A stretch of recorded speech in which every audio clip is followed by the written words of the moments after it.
Hello అండి.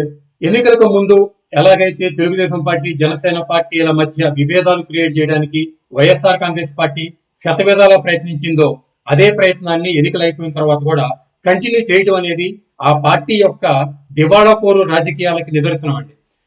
మీరు కనుక టీవీ డిబేట్లు చూసుకుంటే, ఆ టీవీ డిబేట్లోకి వచ్చిన ఏ YSR Congress party spokesperson అయినా కానీ జనసేన టీడీపీల మధ్య విభేదాలు క్రియేట్ చేసే విధంగా పవన్ కళ్యాణ్ గారికి ఏదో అన్యాయం జరిగిపోతున్నట్టు, పవన్ కళ్యాణ్ గారిని చంద్రబాబు నాయుడు మోసం చేస్తున్నట్టు, ఇది జనసేన పార్టీ కార్యకర్తలు గ్రహించాలి అన్నట్టుగా సానుభూతి వచనాలతో వాళ్ళ డిబేట్లు నడుస్తున్నాయండి. అంతేకాకుండా వైఎస్ఆర్ కాంగ్రెస్ పార్టీలో యాక్టివ్ గా ఉండేటటువంటి సోషల్ మీడియా కార్యకర్త చింతా ప్రదీప్ రెడ్డి ఏదైతే వీడియో చేశాడో, ఆ వీడియోలో అయితే కనుక పవన్ కళ్యాణ్ గారికి చాలా అన్యాయం జరిగిపోయింది, ఇంతటి ఘోరమైన అవమానం పవన్ కళ్యాణ్ గారి జీవితంలో జరగలేదు, ఆయనకు జరిగిన అవమానాన్ని చూసి నేను చాలా బాధపడుతున్నాను అని చెప్పి జనసేన పార్టీ కార్యకర్తలను రెచ్చగొట్టే విధంగా ఆయన వీడియో చేయడం జరిగిందండి.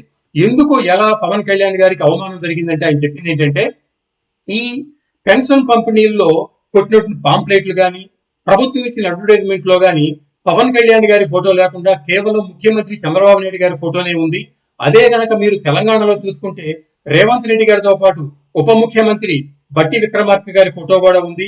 అదే కర్ణాటకలో చూసుకుంటే కనుక ముఖ్యమంత్రితో పాటు ఉప ముఖ్యమంత్రి ఫోటో కూడా ఉంది. కానీ మన ఆంధ్రప్రదేశ్ లోనే కేవలం ముఖ్యమంత్రి చంద్రబాబు నాయుడు ఫోటో వేసుకున్నారే కానీ ఉప ముఖ్యమంత్రి అయిన పవన్ కళ్యాణ్ గారి ఫోటో వేసుకోలేదు. ఇది పవన్ కళ్యాణ్ గారిని అవమానించడమే అని జనసేన పార్టీ కార్యకర్తలు రెచ్చగొట్టే విధంగా మాట్లాడారే కానీ ఇది తిరిగి వైఎస్ఆర్ కాంగ్రెస్ పార్టీకి అంటుకుంటుంది అనేటువంటి ఇంగిత జ్ఞానాన్ని పూర్తిగా మర్చిపోయి ఆలోచన లేని వాళ్ళుగా, చదువుకోని వాళ్ళుగా ఈ రోజు వీడియోలు చేయడం మాత్రం ఒక ఇంత బాధాకరమైనది. ఎందుకనంటే తెలంగాణలో ముఖ్యమంత్రి ఉప ముఖ్యమంత్రి ఫోటోలు ఉన్నాయి, కర్ణాటకలో ముఖ్యమంత్రి ఉప ముఖ్యమంత్రి ఫోటోలు ఉన్నాయి, ఆంధ్రప్రదేశ్ లో కూడా ఉప ముఖ్యమంత్రి ముఖ్యమంత్రి అంటే పవన్ కళ్యాణ్ చంద్రబాబు నాయుడు గారి ఫోటోలు కలిసే ఉండాలి అని కోరుకునే ఈ వైఎస్ఆర్ కాంగ్రెస్ పార్టీ కార్యకర్తలు, నాయకులు మరి గత 5 ఏళ్లుగా పేరుకు మాత్రం 5గురు ముఖ్యమంత్రుల్ని మా జగన్మోహన్ రెడ్డి పెట్టాడు అని చెప్పి గర్వంగా చెప్పుకునే ఈ కార్యకర్తలు ఏ రోజైనా ఏ ఒక్క అడ్వర్టైజ్మెంట్ లో అయినా కానీ ఈ 5గురు ఉప ముఖ్యమంత్రుల్లో ఒక్క ఉప ముఖ్యమంత్రి అయినా కానీ జగన్మోహన్ రెడ్డి గారి పక్కన ఫోటోలు ఎప్పుడైనా చూసామో మనం? కనీసం జగన్మోహన్ రెడ్డి గారి మీటింగ్ లో ఏ ఒక్క ఉప ముఖ్యమంత్రి అయినా పక్కన కూర్చోబెట్టుకున్నారా అని కానీ గమనిస్తే సున్నా.